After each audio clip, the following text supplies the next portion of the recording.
Yeah, g'day YouTubers, it's just Spannerman again with another video on a chain spinner, just to sort of show you the correct way to use it and how to set it up.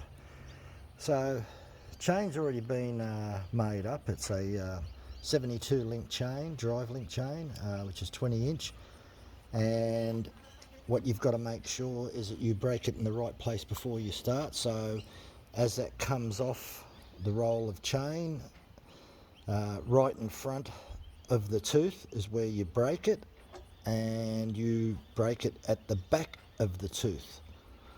So they're the two places where it should be broken, and then you'll find out that if you count the 72 links, you'll have 18 teeth on the right, 18 teeth on the left.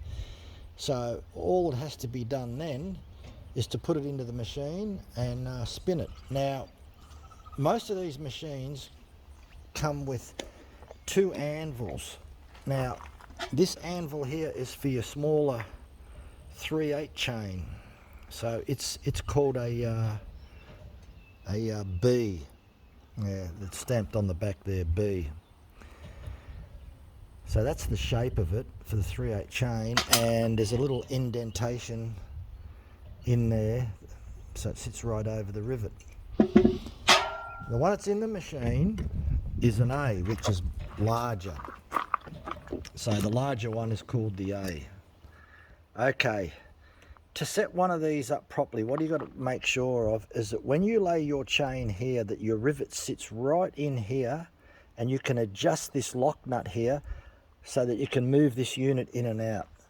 So what I'll do now is put the tie strap on, and then we'll do it. Now, the only other thing that I did before was used a bit of oil, because they recommend, you know, they use WD-40. Just put a little bit of dab of oil here and a little dab of oil there.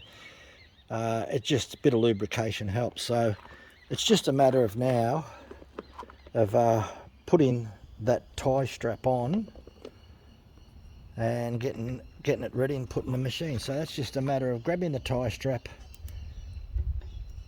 putting the drive link on either side, and making sure that the little notch is facing downwards, the same as the other tie straps. Okay, so that's ready to put into the machine and to do some spinning. So we'll just sort of come back over to the machine here. Okay, and the rivet faces towards this side. So that's what you've got to make sure, that you center it. So you just grab the chain, lay the chain in the guide. This is the first rivet, so the take-up handle will wind that up. You just got a bit of tension there now, not much, hardly anything. So now that we can start the process. Now, when you wind this handle in a clockwise position, what you normally do then is slowly rotate the take-up handle approximately near one turn. So what we'll do is rotate this as we're spinning. We'll rotate this a little bit. We'll come back to that one because I want to start the other one. So it's good just to sort of do it about halfway. Put the other rivet in, and we'll start this one. Rotate around. I'll do about 3/4 of a turn, and then we'll inspect that. Now, what we're looking for is that you don't want to over tighten the rivet. Yes, that's not bad. Need to put the other rivet back, the first one. Probably need to do about a 1/4 turn on that. That's probably about it. Let's have a look.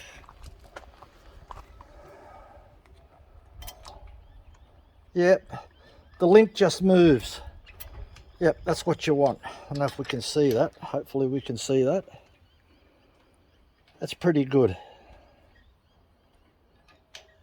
So that chain is ready to go. What you've got to be careful of is that you don't tighten up the take-up handle too tight. Now the only other thing to mention would be that if I take this out, you should be able to see if you can see that on the camera. Yeah, you can see that there's a little shoulder on either side. So as you're spinning, that raised section will touch the side of the link so that you can't overdo it.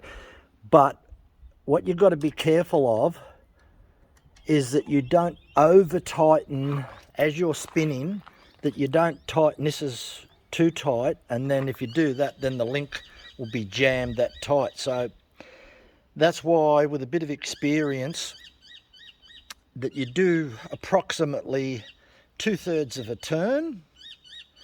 So on your first link, if you do a half a turn, then you put the second, or rivet I should say, not link. So if you put your first rivet in, you do about a half a turn. You put your second rivet in and you do about 3/4 of a turn, pull it back out, just check to make sure that you can't get your fingernail under the mushroom part where the rivet's burred over.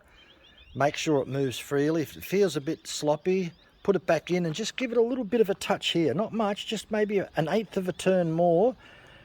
Spin the handle a few more times, pull it back out and check it. So you're better off doing it a little bit slow. If you just go at a bull at a gate and just over tighten everything, then you're liable to have spun the rivet on that tight that the chain can't move between the links, and you don't want to do that. Look, I hope this video helps. There's really not much that you can do wrong, long as you're using the right anvil, size A or size B. That's the most important thing. Long as you remember that size A is for your 3/8 chain and size B is for your 3/8 low profile or your 1/4 inch chain. So yeah, just make sure of that, and always make sure that when you do put the chain on, that you put a little bit of oil also in this hole here.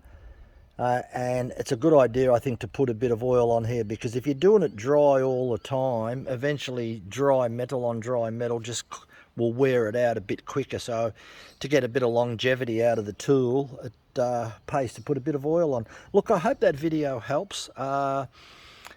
So that's Spannerman. Until the next video, I hope you enjoyed. Thanks for watching. Bye.